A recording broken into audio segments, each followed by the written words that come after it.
आजोबा आजोबा आजोबा कुठे गेला आजोबा?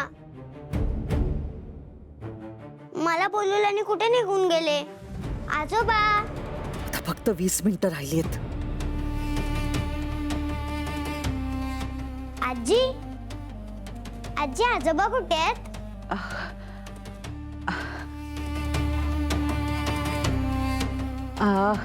आजोबा नाही आहेत का इकडे?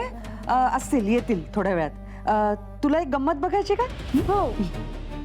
बस इथे. कुठे गंमत आजी? सांगते ना, पण आधी डोळे बंद कर. असं सांग ना. गंमत बघायची ना? हो. मग डोळे बंद कर आणि 10 पर्यंत आकडे मोज. आजी सांग ना. वेदा ऐकणार नाही आजीचा? डोळे बंद कर चल. 1 हळू मोजा. हो 2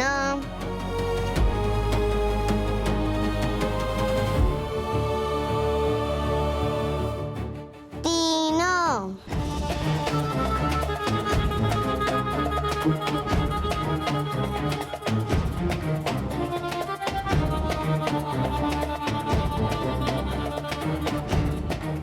4 5 6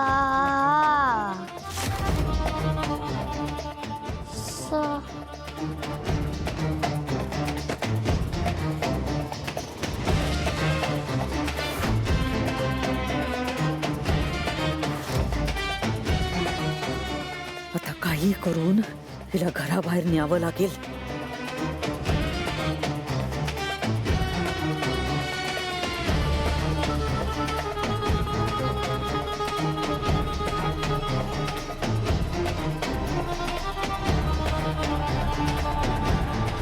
बाबा वकिलांचा फोन आला होता. त्यांचं म्हणणं आहे की आपली केस तशी स्ट्रॉंग आहे, पण आता माया आणि तिचे वकील काय करतायत, काय प्रेझेंट करतायत त्यावर आहे. म्हणजे मायाच्या कन्फ्युशनवरच सगळं डिपेंड आहे ना.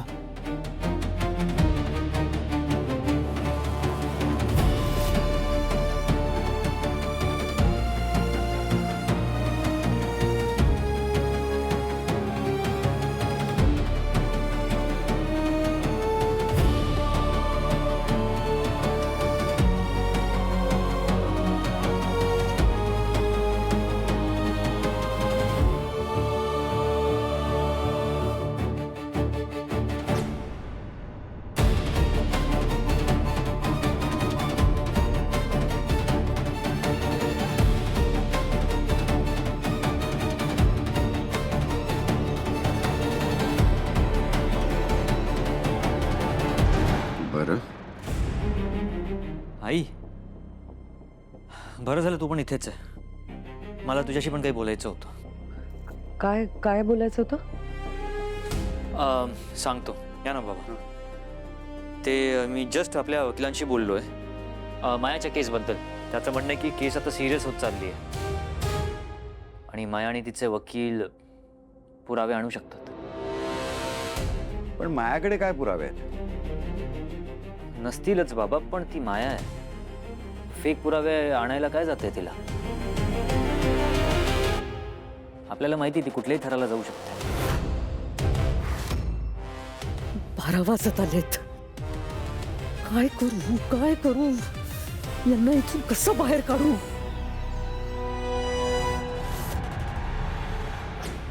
तेही बरोबर आहे. कारण तिने तसंही सांगितलंच आहे ना की मीराने तिच्याकडून जबरदस्तीने कन्फेशन घेतलं म्हणून. पण याचा अर्थ मायाच्या डोक्यात जेलमधून निसटण्याचा काहीतरी प्लॅन शिजत असणार.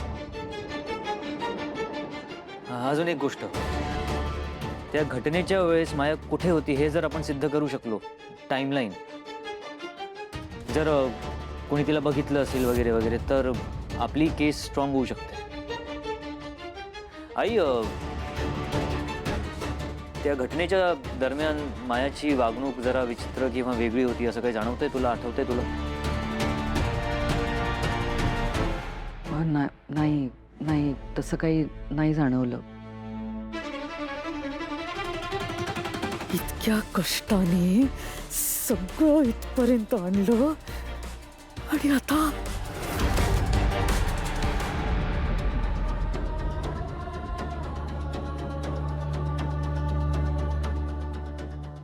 काय मीरा?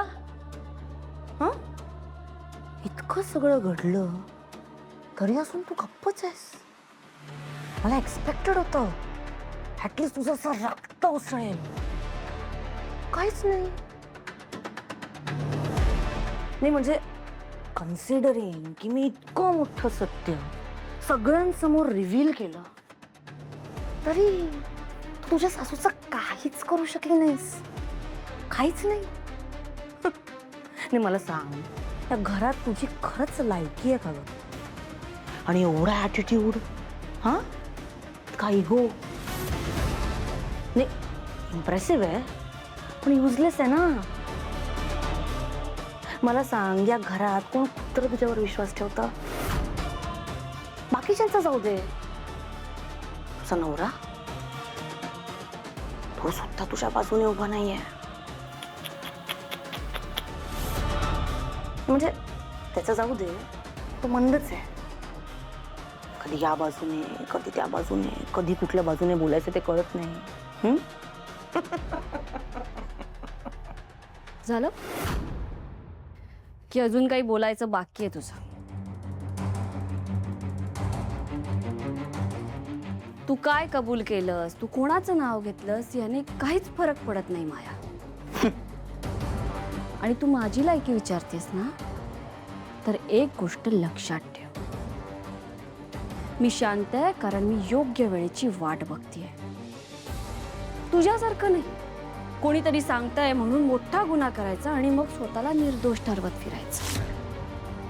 आता तुझा आणि मंजिरीचा खेळ संपत आलाय. आणि ऐक, तू जे सगळ्यांसमोर कबूल केलंस तितकं पुरेसं आहे माझ्यासाठी. आता त्या पुढे काय करायचं हे मी माझं ठरवेन.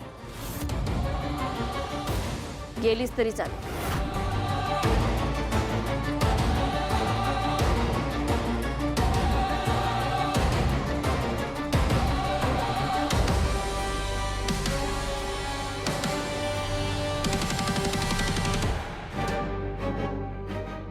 मीरा,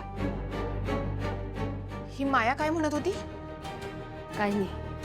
अगं आईंनी तिचा गळा दाबला होता हे सांगितलं का तिने तुला? काय?